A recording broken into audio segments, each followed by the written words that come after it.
నమస్కారం. సినిమా వాళ్ళకి ప్రేక్షకులే గాడు. ఆ ప్రేక్షకుల్లో ఒకడి షోగాడు. షోగాడు అలియాస్ నగేష్.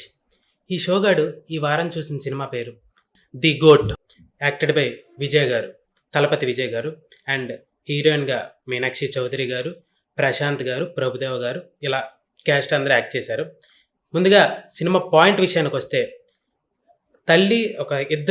ఒక తండ్రి ఒక కొడుకు ఇద్దరూ విజయులయ్యి వాళ్ళిద్దరూ కూడా ఎలా శత్రువులుగా మారి సినిమా మొత్తాన్ని రన్ చేశారు. ఇందులో కొడుకు పాత్ర ఏంటి, తండ్రి పాత్ర ఏంటి, అసలు తండ్రి చేసే పని తల్లికి తెలియకుండా ఎలా మేనేజ్ చేశారు, కొడుకు తెలియకుండా ఎలా మేనేజ్ చేశారు, దీని చుట్టూ అల్లుకున్న కథే ఈ GOAT life greatest all time.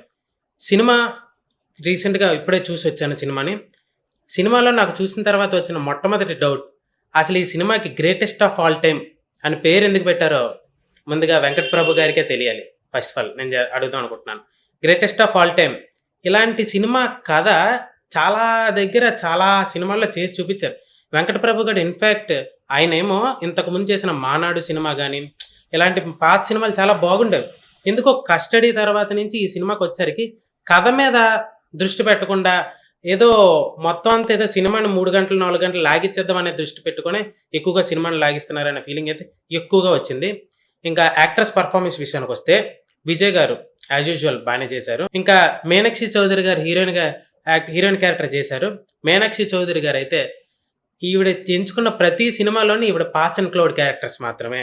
సినిమాలో ఆవిడ క్యారెక్టర్ ఎందుకు వస్తుందో ఆవిడకే తెలియదు, ఎందుకు ఎంచుకుంటున్నారో కూడా తెలియట్లేదు. సో నెక్స్ట్ టైం అయినా ఆవిడ కొంచెం మంచి క్యారెక్టర్స్ బిల్డ్ అయ్యే సినిమాలు ఎంచుకోవాలని మనస్ఫూర్తిగా మరీ కోరుకుంటున్నాను. ఇంకా స్నేహ గారు ఆవిడ పరిధి మేరకు ఆవిడ బాగానే చేశారు. ప్రభుదేవ్ గారు, ప్రశాంత్ గారు అందరు యాక్టింగ్ పరంగా బాగానే చేశారు. ఇంకా captain of the ship director గారి విషయానికి వస్తే వెంకట్ ప్రభు గారు, ఆయన ఇంతకుముందు తీసిన సినిమాలతో కంపేర్ చేస్తే ఆయన గ్రాఫ్ మరీ పడిపోతుంది. సో ఆయన మీద ఉన్న ఎక్స్పెక్టేషన్స్ పెట్టుకొని సినిమాకి వెళ్తే మాత్రం సినిమా ఖచ్చితంగా డిసప్పాయింట్ అవుతుంది. ఎక్స్పెక్టేషన్స్ పెట్టుకోకుండా వెళ్ళండి. వన్ టైం వాచబుల్ సినిమా మాత్రం. Next production values Kalpathi yes సగోరం గారు, సురేష్ గారు, గణేష్ గారు ముగ్గురు కూడా ప్రొడక్షన్ వాల్యూస్ ఏజిఎస్ ఎంటర్టైన్మెంట్స్ బ్యానర్తో చేశారు సినిమా. ప్రొడక్షన్ వాల్యూస్కి మనం వంక చెప్పక్కర్లేదు, చాలా బాగా ప్రొడక్షన్ డిజైన్స్ చేశారు. ఇంకా మ్యూజిక్ డైరెక్టర్ గారి విషయానికి వస్తే యువన్ శంకర్ రాజా గారు.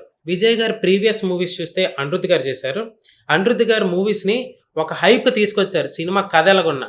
ఎందుకో ఈ సినిమాని యువన్ శంకర్ రాజా గారు ఖచ్చితంగా నిలబెట్టలేకపోయారు అని గట్ ఫీలింగ్ మీరైతే ఖచ్చితంగా ఫీల్ అవుతారు. యువన్ శంకర్ రాజా గారు మీరు ఇంతకు ముందులాగా మళ్ళీ మ్యూజిక్ కొట్టి బౌన్స్ బ్యాక్ అవ్వాలని మరీ మనస్ఫూర్తిగా కోరుకుంటున్నాను. ఇంకా ఎడిటర్స్ విషయానికి వస్తే వెంకటరాజన్ గారు సినిమాలో ఏఐని యూజ్ చేసుకొని చిన్నప్పుడు విజయ్ని పెద్దప్పుడు విజయ్ గారిని బాగా చూపించారు. మనకి ఆ డిఫరెన్స్ కూడా ఇద్దరు అది ఎడిటింగ్లో అనిపించకుండా చాలా న్యాచురల్గా కనిపించేలా చేసింది. ఎడిటర్స్లో చాలా మంచి లక్షణం. ఈ సినిమాలో స్టార్టింగ్లోనే ఒక తమిళ సినిమా ఇండస్ట్రీ నుంచి రీసెంట్గా ఎక్స్పైర్ అయిన ఒక పర్సన్, ఒక పెద్ద హీరో ఎడిటింగ్ చేశారు. ఆ సీను మీరు అన్ఎక్స్పెక్టెడ్గా వెళ్తే చాలా మంచి థ్రిల్ ఫీల్ అవుతారు. తమిళ ఆడియన్స్కి చాలా మంచి పెద్ద హీరో. ఎడిటింగ్ విభాగం బాగానే చేశారు, కానీ ఎడిటింగ్లో 3 hours సినిమాను కొంచెం ట్రిమ్ చేస్తే బాగుండేమో అనే ఫీలింగ్ అయితే కొంచెం కలిగింది. నెక్స్ట్ సినిమాటోగ్రఫీ కూడా సినిమా ప్రకారం బాగానే చేశారు. చివరిగా షోగాడు ది గోట్ మూవీకి ఇచ్చిన rating 2.5 out of 5. One time watchable movie. Thank you.